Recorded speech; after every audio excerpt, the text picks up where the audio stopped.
Oh, it is delightful to be here in sunny Bournemouth, Andrew, because this is the event of the year, really, the Liberal Democrat Party conference. I have to say it's a particular delight for me in my new role as Deputy Political Editor at GB News. It's the first Liberal Democrat conference I've ever been to. I've been to the Labour and the Tory conferences for years and years and years now, but this is a special treat because the Liberal Democrats pride themselves on being internally democratic. That means there can be some real rows on the floor of the conference, and it means that we can see Liberal Democrat activists actually really going at each other on policy. That's the heart of the Lib Dem conference, and to some extent what happens on the floor at this conference is more interesting than what happens on the floor at the Tory or the Labour conferences. You've really sold it to us there, Tom. I think everyone is now actually very genuinely excited. So what kind of fighting could we see? What policies are the sticking points this year?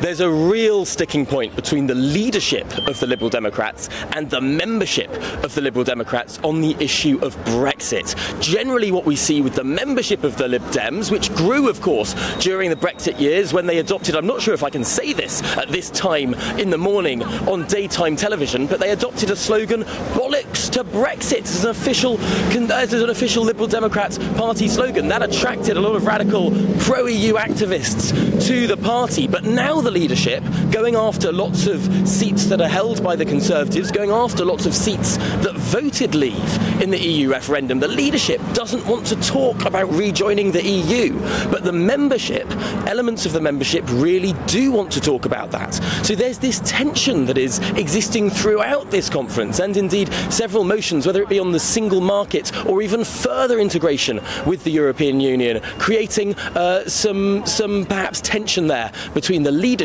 and the membership. Of course, Tom, just before we let you go to the exciting debates there, of course, Jo Swinson, who was the short-lived Lib Dem leader in the last general election, she had a disastrous policy, in my view. If you vote Lib Dem or in government effectively, that was the end of Brexit. Not only did the Lib Dems do very badly, she lost her seat, of course.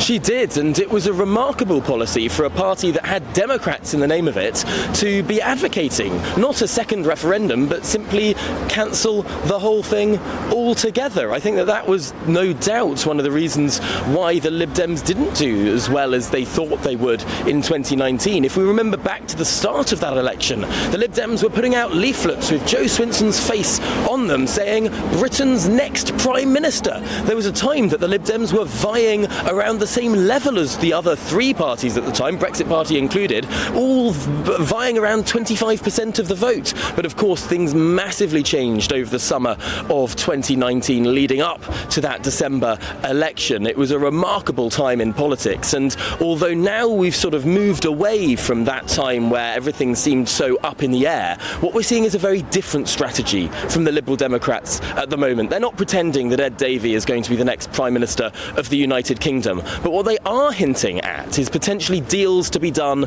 with the Labour Party. We're seeing reports this morning that they would put a green belt protection policy at the heart of any potential coalition or deal talks with Sir Keir Starmer. And we're also seeing from the leadership of the Liberal Democrats that they're not talking about collecting the largest vote possible across the country, as perhaps they might have done in the past. They're looking at a very targeted strategy of certain seats where they'll send in lots and lots of resources, lots and lots of activists to not get the highest national vote share, but instead to get the highest number of seats that they possibly can.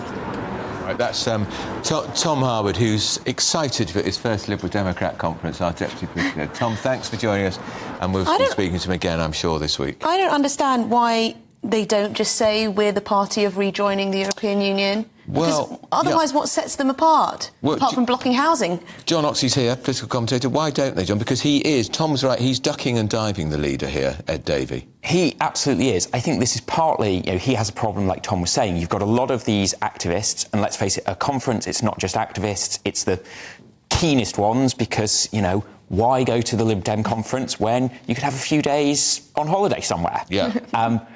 And they are very keen on reversing Brexit. But Ed Davey, he wants to have a broad appeal. We've got a public who, even if they lean Remain or even think about rejoining, are kind of sick of talking about Brexit. And he's particularly going to be trying to target a lot of Tory Lib Dem marginal seats, maybe trying to appeal to some people who even voted for Brexit. So getting bogged down in that is a bit of a political dead end for him. We saw 4 years ago it didn't work for the party. They don't want to run that again and end up where they are at the moment with a dozen seats or so. Tom talking about talk of coalition with Labour, of course. Coalition is seared on him because Ed Davey was in the coalition government.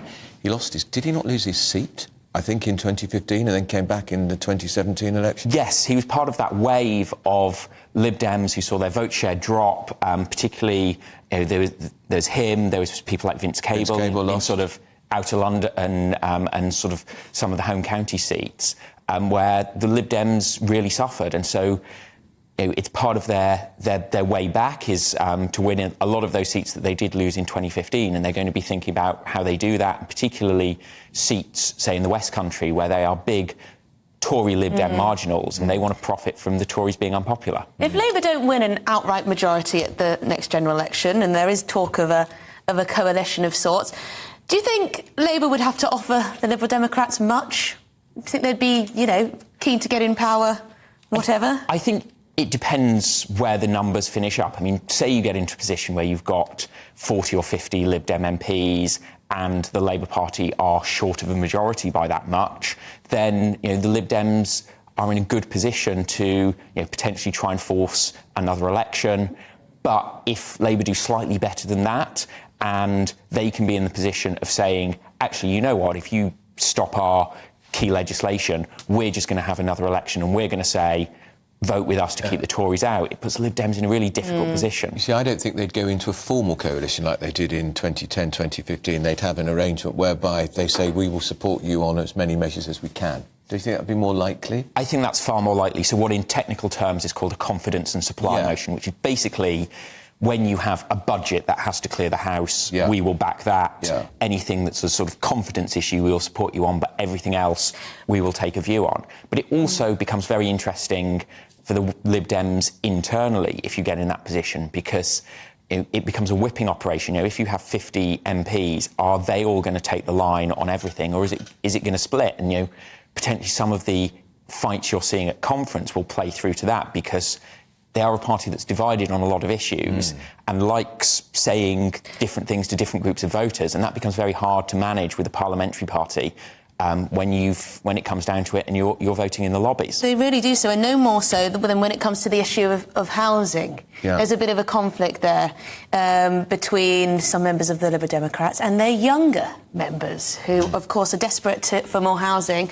But the Lib Dems, they do well in local seats by saying, you know what, we'll stand against that infrastructure project. We'll stand against those ugly housing blocks. And I think they're also one of the few parties that are clear on what they're going to do on HS2. Yes, so that's one of the things that we've been seeing in the last few days. The Tories have been very confused. Labour seem to have been as confused. Whereas, the Lib Dems, they're at least sticking to a hymn sheet on one thing. So they say they're going to go. They want to carry on with it. They want to carry on with it. They're sort of, we've invested so much so far, we will plough on. But again, that starts to cause them issues. Chesham and Amersham is one of those seats they won a by-election that is bang on the route, but not one of those seats that really feel we see the disruption, we don't see any of the benefits. And they attacked HS2 in the Chesham and Amersham by-election, which they won on a massive swing, and yet here they are nationally saying, we'll support it. Yeah. It's a classic. They say one thing locally to whoever who's listening and another in a different part of the country. Really, in 2010, that was when they got caught out. They went into a government with the Conservatives and they had to start adopting positions on that. And I think it'll be the same position, particularly around housing, for example. Say there is a Labour minority government, they're going to come in with some bold, ambitious housing plans. They're going to look to the Lib Dems to support those, but you're going to be in a position where you've got a lot of Lib Dem MPs who say, well, I won on here because I said no building in the constituency, no building on the green belt.